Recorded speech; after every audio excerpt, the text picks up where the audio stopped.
E aí, pessoal, tudo bem? Aqui é o professor Leonardo Greco. Vamos continuar com vocês nos estudos relativos ao Enem, beleza? Na nossa aula, nós vamos analisar um pouco sobre as riquezas minerais do Brasil, tá? A gente sabe que o nosso subsolo é extremamente rico em minerais, né? Algo extremamente semelhante ao que acontece, por exemplo, no território africano, né? No continente africano. Na nossa aula hoje nós vamos analisar, revisitar um pouquinho, né? A história das rochas e minerais, compreender a importância da exploração dos recursos minerais para o Brasil e compreender também, analisar também a importância de como uma exploração socialmente, ambientalmente responsável é extremamente relevante para o nosso país. Vocês perceberam na minha fala inicial que eu comentei que o Brasil é extremamente rico em recursos minerais, assim como a África? E vocês já pararam para pensar também um pouquinho como que os territórios, né, a formação dos continentes sul-americano e africano parecem uma pecinha de quebra-cabeça, parece que eles vão se encaixar? Não parece, que eles realmente, eles quase se encaixam, porque eles são originários de uma mesma massa de terra, tá? Essa massa de terra, no século XVI, ela foi conhecida assim como grande quebra-cabeças, porque realmente houve uma série de processos longos, que levaram muito tempo, né, que acabaram por desmembrar toda aquela grande massa de terra conhecida como Pangeia, né, e acabou por gradativamente, séculos após séculos, né, dando origem aos continentes como nós conhecemos hoje. O primeiro teórico a analisar e propor uma teoria, né? Ótimo, né? Sobre esse tema foi o Alfred Wegener, né? Ele analisou a questão relativa ao que eu já falei, Pangeia, né?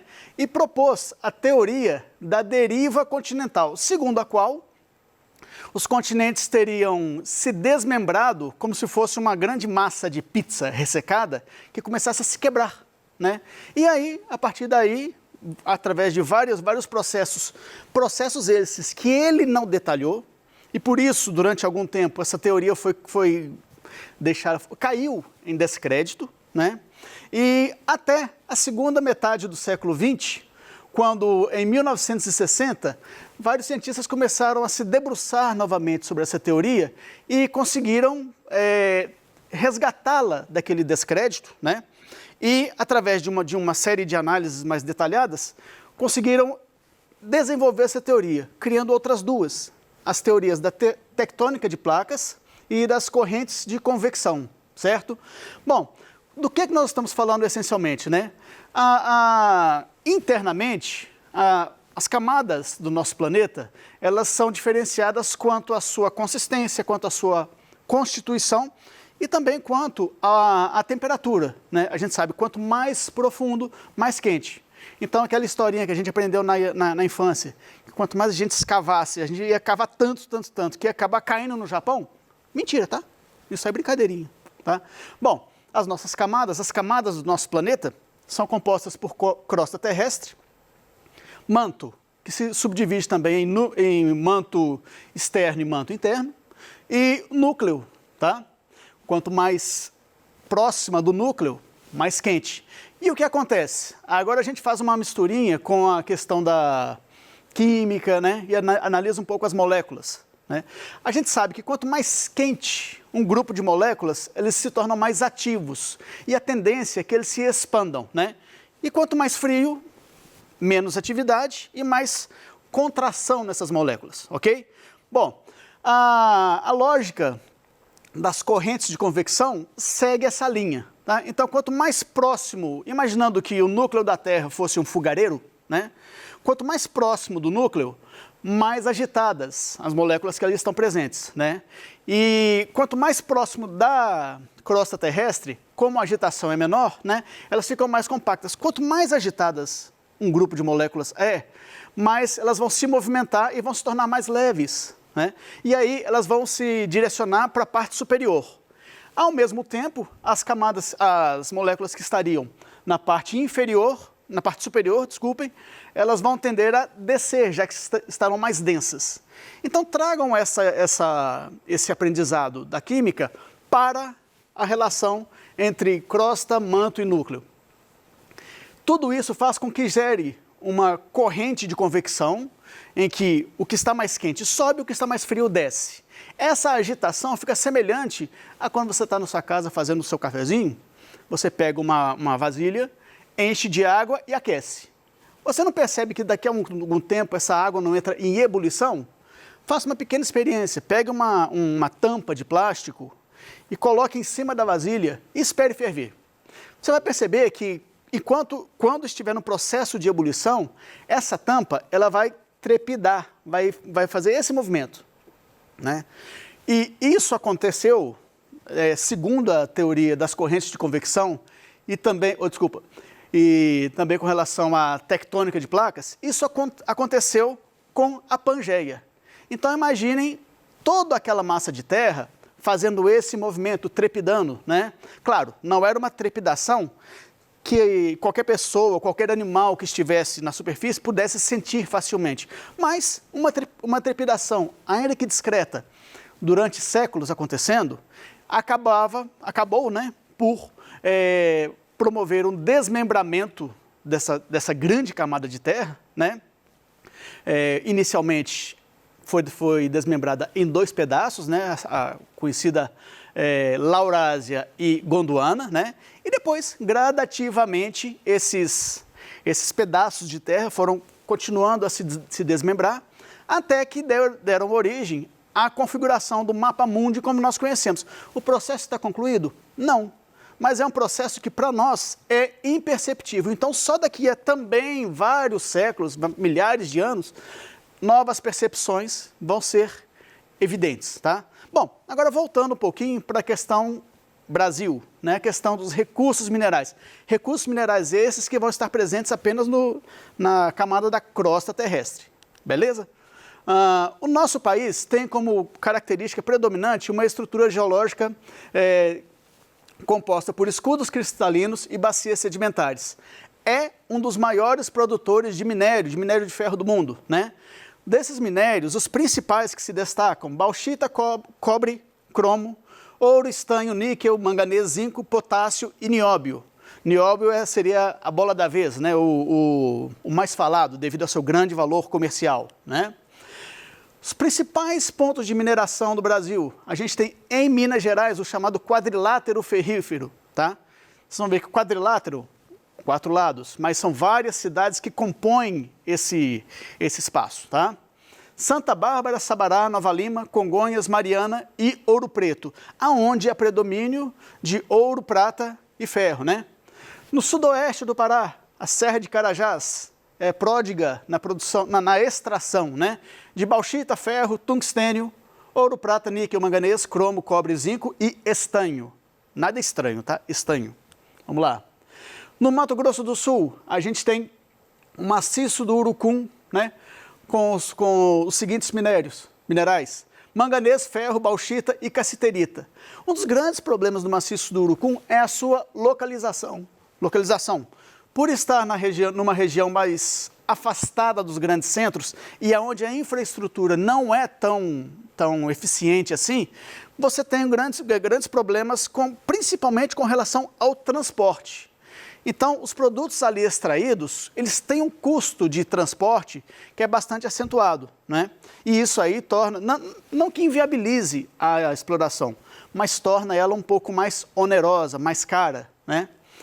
Bom, com relação a outros minerais, minerais explorados no Brasil, né? Minerais agora não metálicos, sal marinho, litoral do Rio de Janeiro principalmente e litoral do Rio Grande do Norte. Eu já tive a oportunidade de ver algumas salinas no litoral do Rio Grande do Norte. É uma coisa assim extremamente bonita de se ver, tá? E também a questão do carvão mineral, Santa Catarina. E vale destacar também, além desses outros minerais não metálicos, a questão das águas minerais, né? Que vamos dizer assim, é um subproduto que você consegue com bastante quantidade e qualidade nessas áreas de mineração. Minas Gerais é um bom exemplo, né? A gente tem na Serra de Igarapé a presença, inclusive, de uma indústria de água mineral, né? E a gente tem também em Minas o Circuito das Águas, que é bastante famoso, né? Bom, dando sequência aqui, a gente vai analisar agora a questão da exploração desses recursos minerais e da gestão ambiental, ok?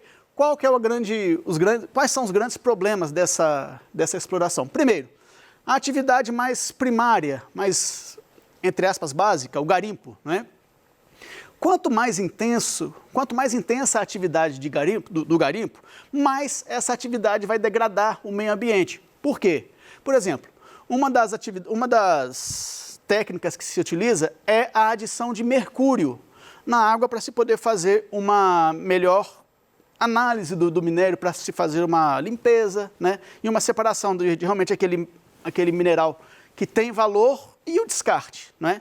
Então, quanto mais intensa é a atividade, mais vai ser utilizado o mercúrio, por exemplo, né? Principalmente naquelas áreas de mineração ilegais, você tem o a certeza que vai acontecer o assoreamento dos rios, porque são utilizados recursos, como é uma mineração sem tanta fiscalização, ela é utilizada recursos mais baratos, então são recursos mais agressivos.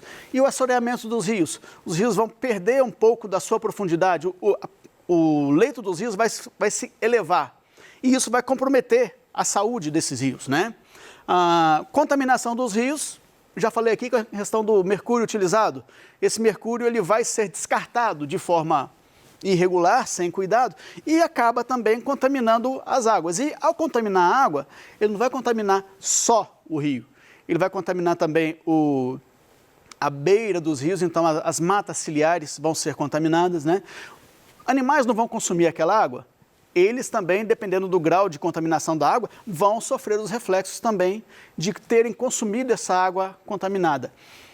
O fundo do rio também não é um ambiente onde animais ali se desenvolvem, também eles vão sofrer. Então percebam como que uma contaminação de um rio por mercúrio afeta uma série de outras espécies, tá? Por isso é tão sério e deve ser tão fiscalizada essa prática, né? Bom, também desmatamento, né? Quanto mais você vai buscar minerar, mais a mata vai atrapalhar o seu negócio. E aí a tendência de se intensificar o desmate, a tendência é bastante preocupante, né? É claro que vai ser desmatado. Então, quanto mais, pior para a natureza, pior para o meio ambiente, né? Bom, mineração em grande escala, danos idem. Eu coloquei como exemplo aqui a Serra de Igarapé, porque a Serra de Igarapé, primeiro, ela é uma serra com bastante riqueza mineral. E ela chama bastante a atenção das mineradoras, né, que têm interesse, claro, em exploração para obter lucro. Então, quanto mais lucro quanto mais lucro, melhor. Então, para otimizar o seu lucro, vai se reduzir o custo, né? E aí, nessa questão de se reduzir custos na operação, você vai utilizar técnicas que não vão ser tão preocupadas assim com a preservação do meio ambiente. Porque técnicas para se minerar com responsabilidade ambiental, elas vão resultar num custo maior. São técnicas mais onerosas, mais caras. E normalmente as empresas vão fazer vista grossa, vão torcer um pouco a cara, porque o objetivo é aumento de lucro. Então, redução de custos, ok? Bom, só que tem um detalhe aqui que a gente tem que prestar bastante atenção, que é com relação a estreita relação que há entre a atividade mineradora e o desenvolvimento das cidades. Vamos falar claro, existem cidades, por exemplo, em Minas Gerais, que são extremamente dependentes da mineração, não só da atividade mineradora, mas principalmente das atividades que gravitam em torno dessa mineração.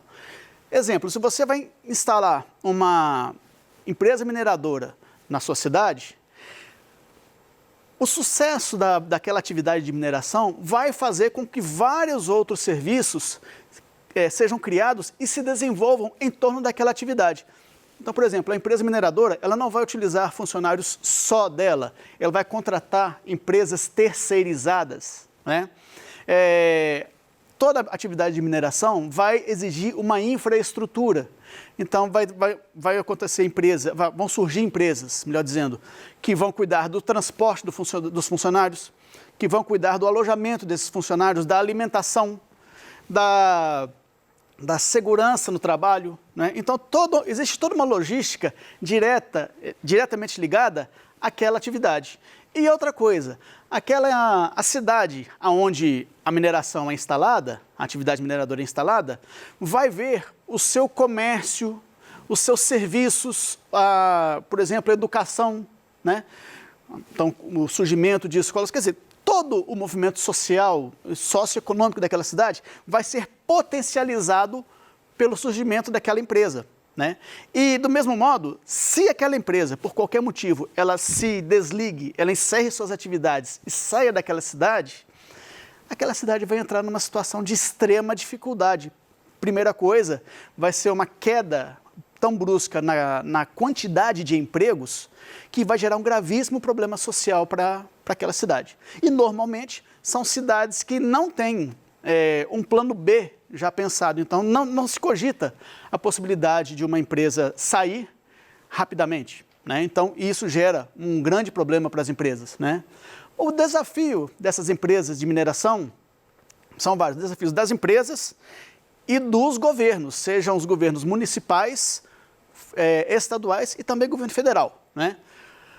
Porque, como eu já falei, quanto menor o custo, maior o lucro. E preservar e minerar são atividades que não combinam tanto assim quanto o aspecto é manutenção de lucro.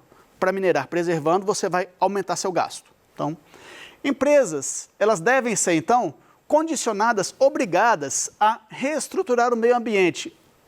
Reestruturar seria buscar degradar o mínimo e, se degradar, promover uma reestruturação, né? Então, se degradou, recomponha, recupere as áreas, né? E isso deve estar previsto nas concessões que o poder público dá a essas empresas.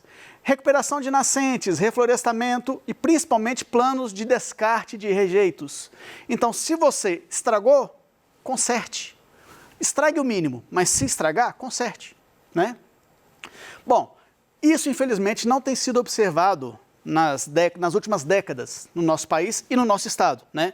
Prova disso foram as duas tragédias recentes que aconteceram em Mariana e Brumadinho, né? Bom, em Mariana aconteceu em 2015 e foi resultado do rompimento de uma barragem de rejeitos na chamada Mina do Fundão, né? Quais foram os danos? Destruição do distrito de Bento Gonçalves, contaminação das águas do Rio Doce. Essa contaminação chegou até o Espírito Santo, né? E, infelizmente, 19 vidas foram perdidas. Responsáveis, as empresas que estavam atuando naquela área. Vale, era a empresa principal, né? Samarco e BHP Billiton, é uma empresa australiana, ok? Outra tragédia que aconteceu também recentemente no nosso estado, a tragédia de Brumadinho, ano passado, no início do ano passado, tá? 2019. Também o rompimento de uma barragem de rejeitos, mina do Córrego do Feijão, né? Danos, destruição da área administrativa. Então, por exemplo, a área administrativa e até o refeitório foi tomado pela lama, né? Parte da Vila Ferteco, uma vila de funcionários, né? Próxima à área de mineração. E morte de mais de 250 pessoas. Detalhe, pessoal, esse número ainda é aproximado, porque não se conseguiu e sabe-se que não vai se conseguir resgatar todos os cadáveres que estão submersos na lama, tá? E também, como aconteceu em Mariana, com o Rio Doce, contaminação do rio Paraopeba. Neste caso, a responsável foi exclusivamente a companhia Vale. Tranquilo? Bom, agora a gente vai praticar um pouquinho, ok? Sobre mineração, a gente vai analisar essas perguntas, essas alternativas e marcar a incorreta. Tranquilo, pessoal? Bom, considerado um dos países com maior potencial mineral do mundo, o Brasil produz cerca de 70 substâncias minerais. Beleza? A maioria das empresas mineradoras no Brasil está na região norte. O Brasil é um grande exportador de ferro, nióbio, manganês e bauxita. A preservação ambiental é um dos maiores desafios da mineração. A atividade mineradora promove vários empregos diretos e indiretos. Bom, a alternativa correta, qual vocês pensam que é? Letra B, exatamente. Ouviu vocês falando aqui, tá? A maioria das empresas mineradoras no Brasil está na região sudeste. Tranquilinho? Bom, vimos então que a formação de estruturas continentais, né, aquela questão da Pangeia, tudo, milhões de anos atrás, tranquilo? E que o Brasil é uma das maiores potências quanto ao extrativismo mineral e que a preservação ambiental na mineração é um dos grandes desafios, tranquilo? Bom, pessoal, muito obrigado, até a próxima aula, aquele abraço.